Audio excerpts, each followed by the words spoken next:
नमस्कार, आप देख रहे हैं दैनिक भास्कर का यूट्यूब चैनल यूपी उत्तराखंड। मैं हूं भास्कर पोखरियाल।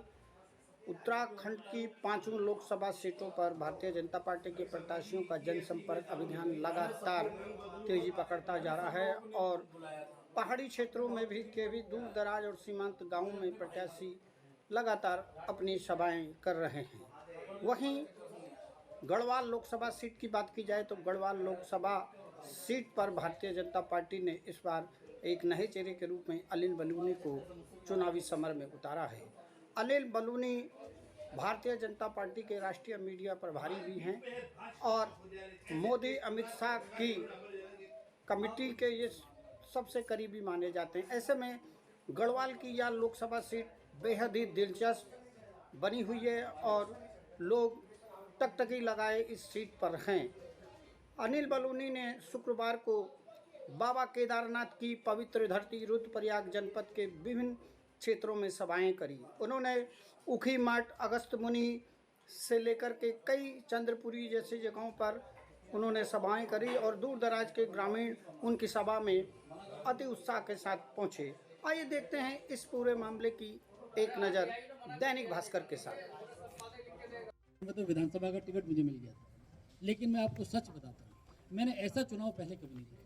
इतना ज़्यादा लोगों के मन में विश्वास है और लोग चाहते हैं किसी तरह 400 पार हो, किसी तरह 400 पार हो। तो हम सब कार्यकर्ताओं के लिए तो और बड़ा ये अवसर है। अब हमने एक नारा दिया 5 लाख पार, इस लोकसभा को 5 लाख से अधिक मतों से जीतना है। और उत्तराखंड की 5 जो कमल के फूल हमको देने हैं मोदी जी को, उसमें 5-5 लाख से हर लोकसभा 25 लाख पार करनी है हमें 5 सीटें।